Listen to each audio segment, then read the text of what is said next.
입니다. 이번 시간은 삼성전자 주가 전망 시간이고요. 지금 보이시는 화면은 삼성전자 일봉 차트입니다. 저점들이 고점 찍고 저점들이 계속 낮아지고 있죠. 고점도 계속 낮아지고 있고 저점도 계속 낮아지고 있다가 8월 말이었죠.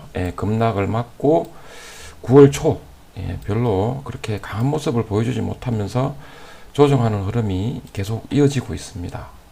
그러니까 저번 주 9월 달 둘째 주였죠. 선물 옵션 동시 만기일 쿼드러플 리칭 데이가 있었는데 그때 분위기 미리 좀 매를 맞아서 그런지 그렇게 크게 하락을 하진 않았지만 상승을 보여주지 못했다. 그래서 조금 아쉬운 점이 있다라고 그렇게 생각할 수가 있습니다. 그래서 주식시장 교훈에 보면 갭은 메운다는 그런 교훈이 있는데 8월달 급락하는 장에 보면 여기도 그렇고 여기도 그렇고 이렇게 하락갭이 발생했는데요. 여기 있는 하락갭은 메웠죠. 여기서. 근데 여기 있는 하락갭을 아직 메우질 못했다. 그래서 시간이 뭐 언제쯤인지는 모르겠지만 그래도 주식시장 교훈을 봤을 때는 생각을 하면 이 갭을 메운다. 그럼 결국 상승도 나와줄 수 있다. 그렇게 생각할 수가 있죠. 그런데 여기에서 이 하락갭을 메운다고 해서 계속 삼성전자가 이렇게 또 한번 좋은 랠리를 보여줄지 그렇지 못할지는 지켜봐야 되겠죠. 주식은 대형의 영역이기 때문에 하락갭을 메우더라도 하락갭을 메우면서 계속 상승 추세를 여기서 하락 추세에서 반전을 해서 상승 추세로 이어질지는 더 지켜봐야 될 것 같다. 뭐 물론 길게 보면 제가 항상 길게 보라고 할 때 보면 삼성전자는 항상 위험한 구간을 잘 넘어서 우상향을 해왔기 때문에 길게 볼 때는 아무 문제가 없다라고 생각을 하고 근데 초보자분들일수록 이렇게 시장에서 급락이 나오고 이렇게 급락이 나오고 힘이 없이 이렇게 조금 흔들리는 모습을 보면 팔아야 되나 말아야 되나 그런 고민을 또 많이 하기 때문에 그런 고민을 하기보다는 삼성전자가 어떻게 시장에서 대응을 하고 있는지 그런 부분들 한번 살펴보도록 하겠습니다. 그래서 맨 먼저 삼성전자 관련해서 제가 뉴스를 검색을 해봤습니다.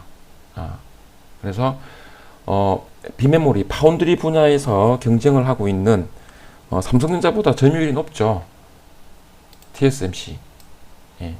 여기에다가 또 미국 반도체 공룡이죠. 인텔까지 110조 투자. 그러니까 전의 전쟁이 격화되었다라는 이런 뉴스가 나왔고요. 이런 뉴스와 참고를 해서 보면 삼성전자가 조금 많이 힘든 상황이죠. TSMC는 더 이제 점유율 격차를 벌리기 위해서 공격적인 투자를 하고 있고 인텔은 미국이 또 미국 정부에 도와주고 있고 TSMC는 대만 반도체 회사지만 또 SMIC라는 중국도 기업은 또 중국 정부가 또 밀어주고 있고 삼성전자는 많이 힘든 상황입니다. 하지만 삼성전자는 항상 이렇게 위기였다는 거죠.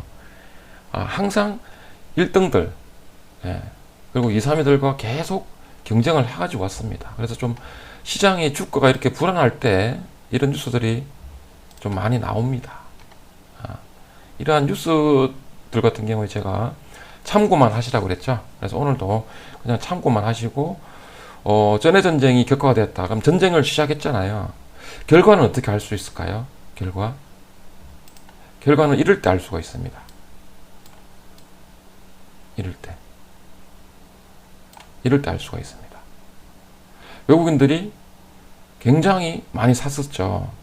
그러니까 삼성전자하고 여러 이제 글로벌 기업들하고 전쟁을 합니다. 그러면 이긴다, 못 이긴다, 어느 쪽 회사가 유리하다. 개인 투자자 분들보다는 큰 세력인 외국인이라든지 기관 투자자들이 많이 알겠죠. 삼성전자 쪽이 유리하구나. 그러면 삼성전자를 많이 사주겠죠. 그리고 삼성전자와 경쟁을 했던 그런 기업에서 삼성전자 주식을 친구가 돼야 되니까 또 매수를 해주겠죠. 결국 돈이 전쟁의 결과를 먼저 안다는 겁니다. 예. 그래서 한참 이렇게 주가가 고점에 있을 때는 이런 뉴스가 보도가 안 되는데요. 예. 안 좋아지면 안 좋은 뉴스들이 많이 나오죠. 근데 좋은 결과 있을 것 같으면 돈이 먼저 움직입니다. 이렇게 해서 주가가 2018년도 굉장히 안 좋았죠. 무역전쟁 하면서 외국인들이 갑자기 많이 들어왔습니다. 이렇게 해서 추세를 반전시키려다가 이렇게 쭉 반전시키려다가 갑자기 변수가 빵 터졌죠.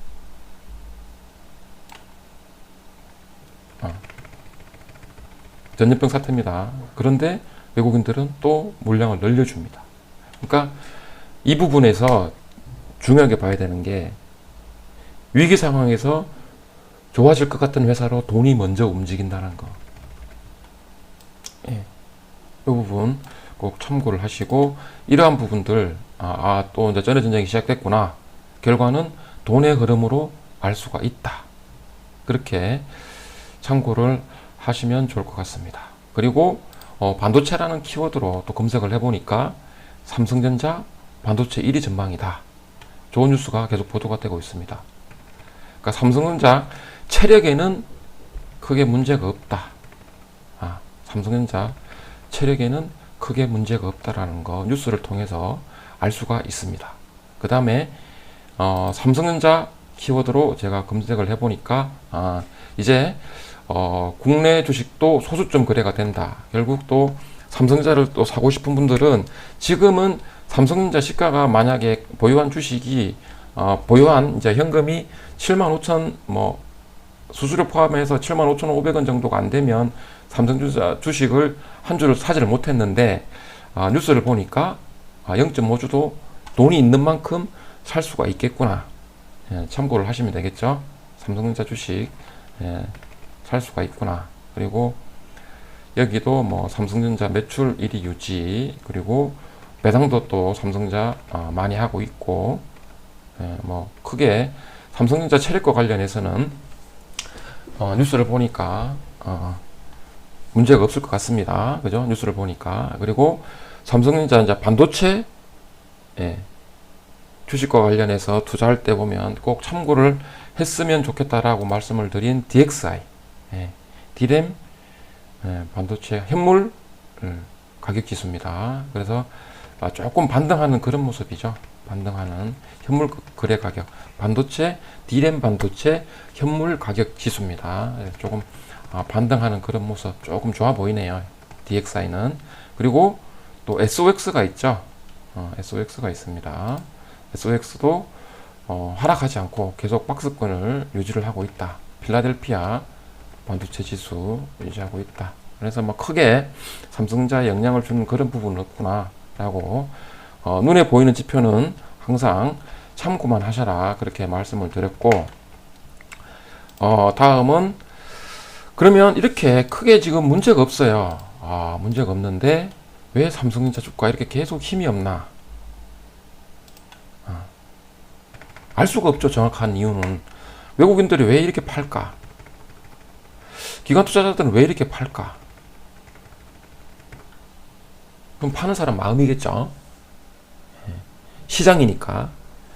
주식 시장이기 때문에 파는 사람 마음이겠죠. 그리고 파는 사람이 많으니까 매도세가 강하기 때문에 주가가 흘러내리겠죠. 개인 투자자분들이 자금력이 외국인이나 기관에 비해서 자금력이 많이 떨어지기 때문에 매도세가 강하기 때문에 주가가 하락할 수 있다. 그러면 삼성전자가 이렇게 1등도 하고 있고 또 체력에는 문제가 없는데 왜 계속 매도를 할까?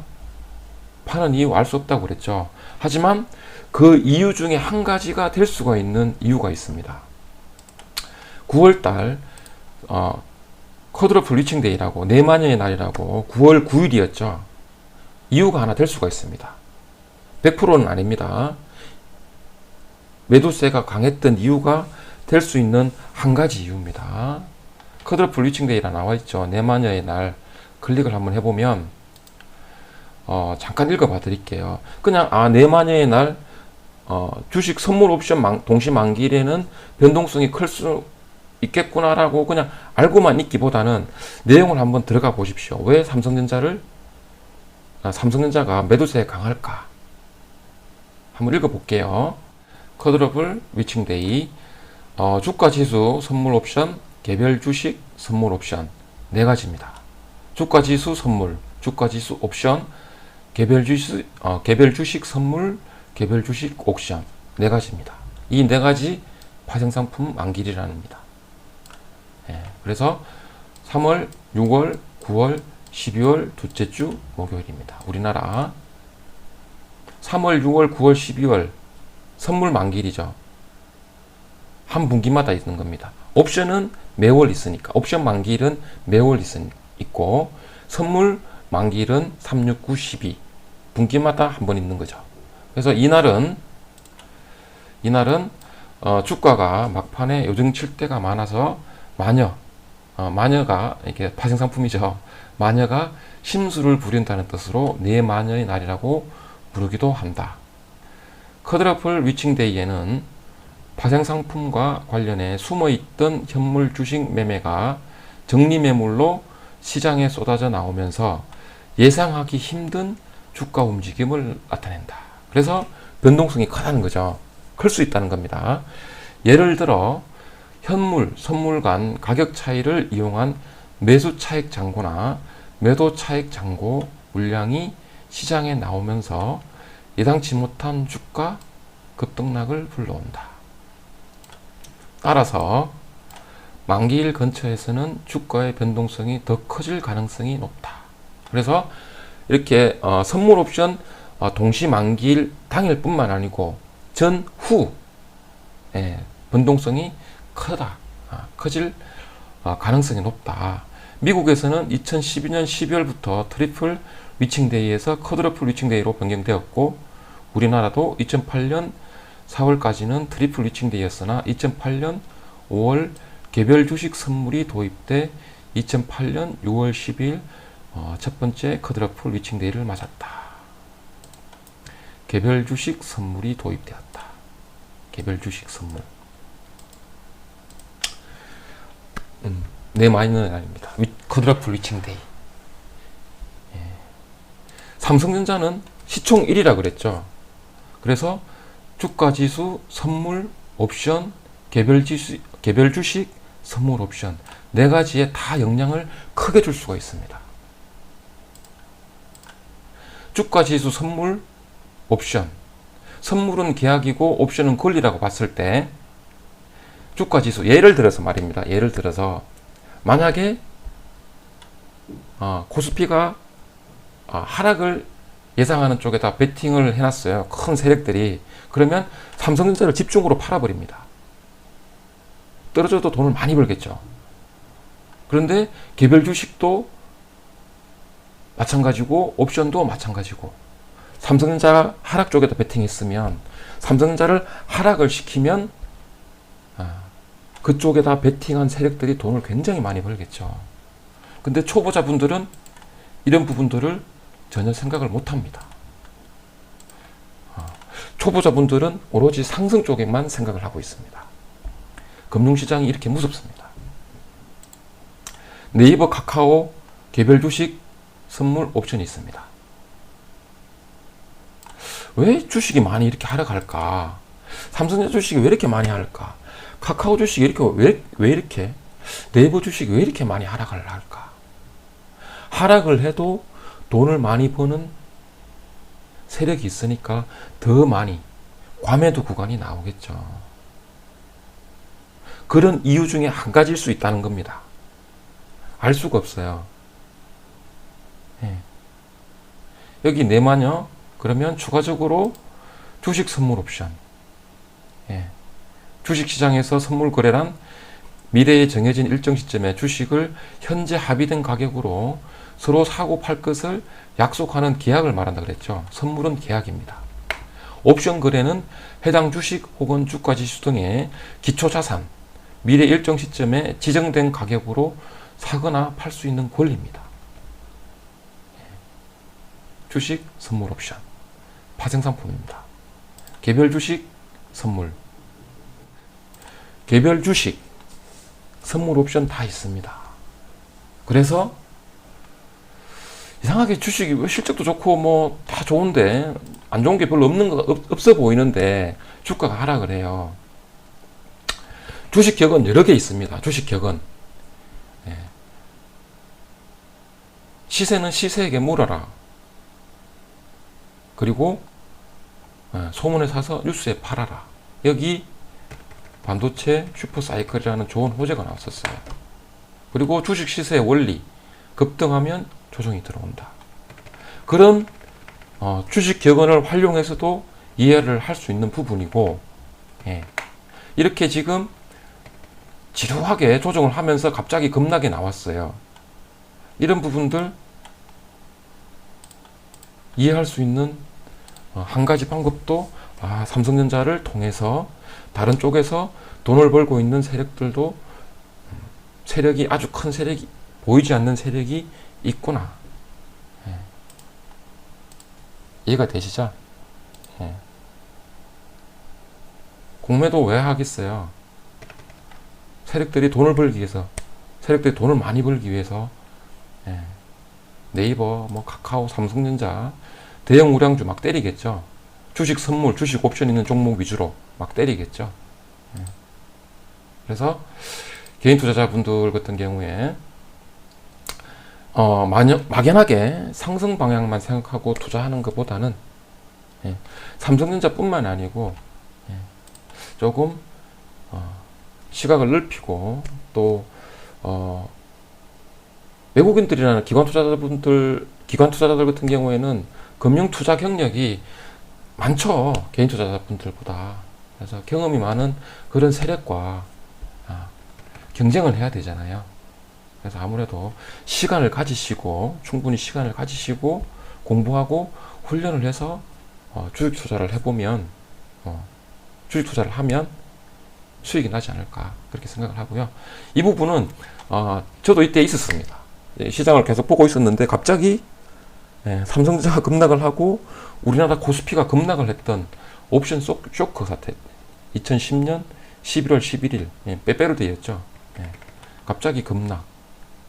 이때 개인들은 사실 옵션 쪽에서는 크게 돈을 잃진 않았고 어떤 분들은 또 대박이 났다 그러더라고요. 이 옵션을 매도를 치려 그러면은 전거금이 많이 필요한데 개인 투자자들은 외국인 기관이나 기관들보다 돈이 많이 없기 때문에 매도를 많이 못 쳤었거든요. 우리나라 기관들이 이때 돈을 좀 많이 잃었어요. 금융을 모르고 이렇게 돈을 벌려 그러면 상처를 받을 확률이 상당히 높고요. 지금 보면 그나마 좀 다행인 게 우리나라도 이제 원래 우리나라가 부동산 자산에서 금융 자산으로 조금씩 이동을 하고 있는데 강남 자산가들이 정기예금 대신 삼성전자하고 공모주 쪽으로 관심을 많이 가진다는 거. 그러니까 부동산 자산에서 금융 자산으로 아무래도 선진국으로 가기 위해서는 금융 강국이 맞죠. 돼야 되겠죠. 방금 전에 이렇게 보여드린 옵션 쇼크. 외국계 헤지펀드가 우리나라 와서 이렇게 참사를 벌이고 갔어요. 제조 뭐 몇백억, 몇천억, 10분 만에 몇천억 벌어갔어요. 금융을 알아야지 선진국으로 진입을 할 수 있겠죠. 그런데 분위기가 점점 부동산에서 금융 쪽으로 이동을 하고 있다. 정기예금 대신에 삼성전자가 하락을 하더라도 배당이 여기 보시면 3% 이상 나오니까 팔지만 않으면 꾸준하게 수익이 은행 이자보다는 훨씬 좋다는 거 이제 느낀다는 거죠. 느낀다는 겁니다. 그리고 이렇게 지금 강남 자산가들, 그러니까 표현을 강남 자산가로 할 수도 있겠지만 돈이 많은, 그러니까 뭉칫돈을 많이 가지고 있는 자산가들이 대기를 하고 있다는 거죠. 그래서 삼성전자가 많이 하락을 하면 돈을 쏘겠다는 거 아닙니까? 이런 큰 돈을 운용하는 우리나라 기관들을 통해서. 그러니 삼성전자 하락하더라도 기다리면 얼마든지 대기 자금이 들어오고 여기에서 전해 전쟁하고 이런 부분들도 예전에도 항상 있어 왔고 시간이 지나면 외국인들이 삼성전자로 다 돌아왔다는 거죠. 이런 부분들 참고를 하면서 삼성전자는 장기 투자를 하는 게 주식 투자 해답이 될 수 있지 않을까, 제 개인적인 생각입니다. 힘들면 힘들수록 이러한 부분들 계속 보라 그랬죠. 연봉 그리고 일봉도 이렇게 보면서 뒤로 당겨서 보십시오. 항상 위기에서 출발했어요. 패턴, 이렇게 큰 모양 패턴. 그리고 조정해도 언젠가는 또 상승합니다. 한번 상승하기 시작하면 멋진 랠리를 보여줍니다. 그래서 만약에 여기에서 물렸어요. 매당 받으면서 그냥 적립식으로 계속 투자를 하고 있었습니다. 랠리 보여주네. 그럼 여기서 받았던 이자 더하기 여기 오면 엄청나죠. 그래서 시간에 투자했을 때 엄청난 보상으로 돌려받을 수 있습니다. 삼성전자 관련해서, 삼성전자 위기에 관련해서는 제가 삼성전자 시간에 매번 말씀을 드립니다. 매년 아니면 3년에 한 번, 4년에 한 번, 5년에 한 번 뉴스 검색을 한번 해보세요. 삼성전자는 항상 위기였습니다. 항상 위기였습니다. 외국인들은 항상 들락날락 하다가 어느 순간에 갑자기 이렇게 많이 들어오고요. 조금 빠지고 나갑니다. 조금 빠져나가고 나갑니다. 길게 보니까 외국인들 그렇게 많이 안 빠져나갔죠. 삼성전자가 무섭다, 위기다 그러면 왜 이렇게 귀한 돈, 피 같은 돈을 그대로 보유를 하고 있겠습니까? 쫙 빼버리지. 쫙 빼버리지. 보이지 않는 부분을 해석을 한번 해보십시오. 삼성전자가 정말 위기고 삼성전자가 휘청거리고 부도 위기다, 위험하다, 다 빼겠죠. 기관들처럼 이렇게 조금씩 빼겠죠. 쭉쭉쭉쭉 빼겠죠. 근데 많이 안 뺍니다. 여기서까지 받았던 배당금, 포트폴리오 조정하면서 조금 뺄 수 있겠죠. 하지만 외국인들이 우리나라 삼성전자를 인증을 해주고 있습니다. 돈으로, 피 같은 돈으로 인증을 해주고 있잖아요. 안 빼고 있잖아요. 이렇게 보이지 않는 부분을 잘 한번 해석을 한번 해보십시오. 오늘 방송은 여기까지 하겠습니다. 고맙습니다.